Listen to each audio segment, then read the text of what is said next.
So now to the fundamental theorem of calculus.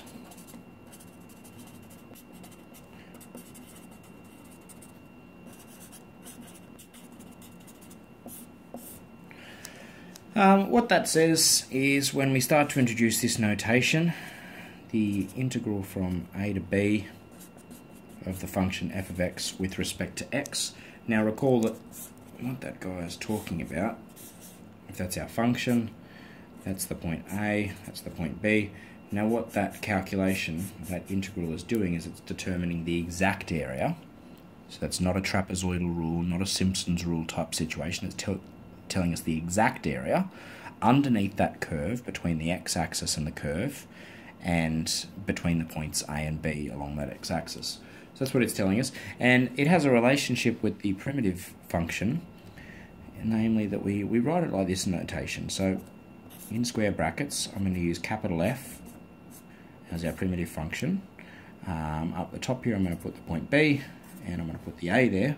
And what this guy actually means is we evaluate the primitive function at the point B, and then we evaluate the primitive function at the point A, and we subtract.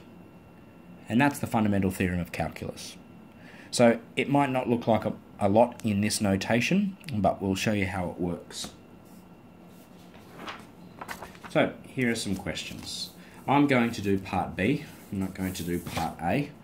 And it says evaluate the following definite integrals. So that means it wants to find the exact answer to these, not an approximation involving Simpson's or trapezoid.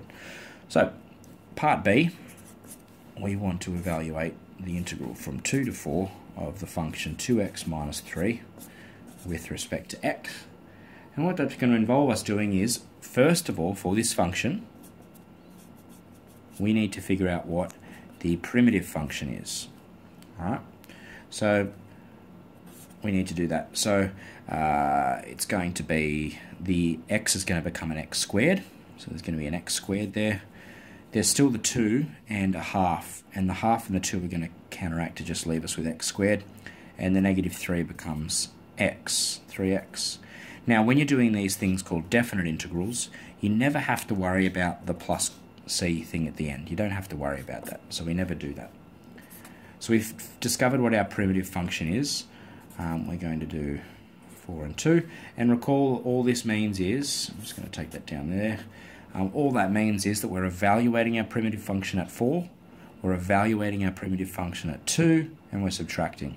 So when I put 4 in there, I'm going to use square brackets to make this easy. We've got 4 squared minus 3 lots of 4. And we're taking away the evaluation at 2. So we've got 2 squared minus 3 times 2. This is 16 minus 12, so that's 4. This is 4 minus 6, so that's minus 2. And if I do these, 4 take away negative 2 is 6. Alright, and that's my exact answer to this. Alright, now you could have used the trapezoidal rule for this guy and you would have got the same thing.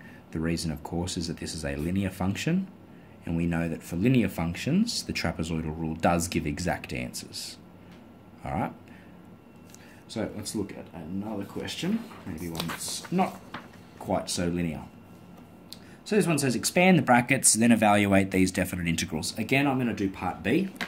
So it's the integral from 0 to 3 of this function here. Now if I go and expand that, again I'm going to do it quickly, you can confirm this yourselves, is going to be x squared minus 10x plus 24, put that in brackets, and a dx with respect to x. So we need to find the primitive function. The primitive function is going to be, this is going to become an x cubed, and there'll be a third with it. This is going to be a negative 10, an x squared, and then there'll be a half with a negative 10, so that'll be negative 1/5.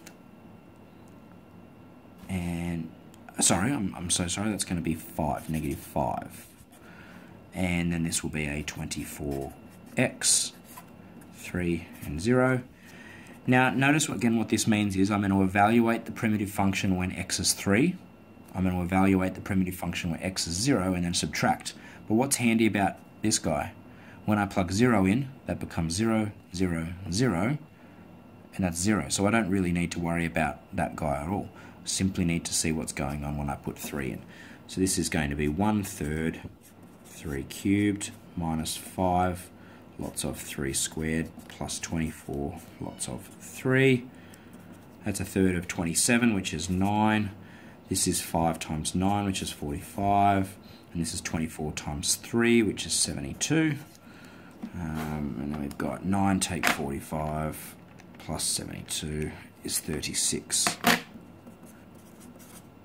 Alright, so that one's done there. Next question. It says write each integrand as 2 separate fractions, then evaluate. Now, an integrand is simply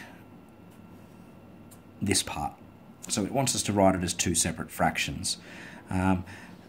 One thing that if we were to do this, I'll just write this little example down. If we were to have, say, 4 minus 3 over 2, you could rewrite that thing as 4 over 2 minus 3 over 2.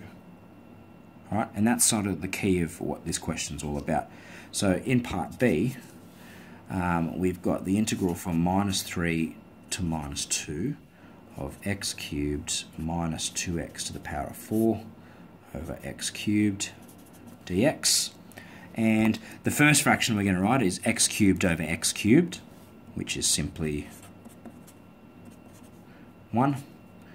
And then the other one is minus 2x to the power of 4 over x cubed. So I'm just putting that working out over here. We had x cubed over x cubed, which turned into 1. And the next one was negative 2x to the power of 4 over x cubed. What's going to happen here? They're all going to go. 3 of them are going to go, leaving us with 1. So it simply becomes minus 2x dx. And now we can very simply find our primitive function. It's going to be x minus, this will become an x squared, and the half and the 2 will cancel, so it'll simply become x squared. We've got minus 3 minus 2. Now we need to evaluate the function at negative 2 and at negative 3 and subtract. So at negative 2, this becomes, it'll be negative 2 minus negative 2 squared minus negative 3 minus negative 3 squared.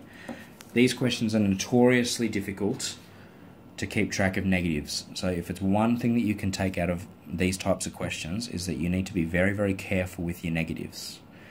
One point that I would like to bring your attention to is that, again, minus 3 squared. Remember what that does? It does 3 squared, and then it makes it a negative. So this guy here is minus 9, whereas minus 3 squared, that means minus 3 times minus 3, 2 negatives multiply to give a positive. So it's very important you know the difference between these two things. Anyway, back to this question at hand. Being extra careful, this becomes minus 2, this is negative 2 squared is 4, so minus 4, minus 3, negative 3 squared is 9, so minus 9. So this simply becomes minus 6 minus 9, so negative 6 plus 9, which is equal to 3.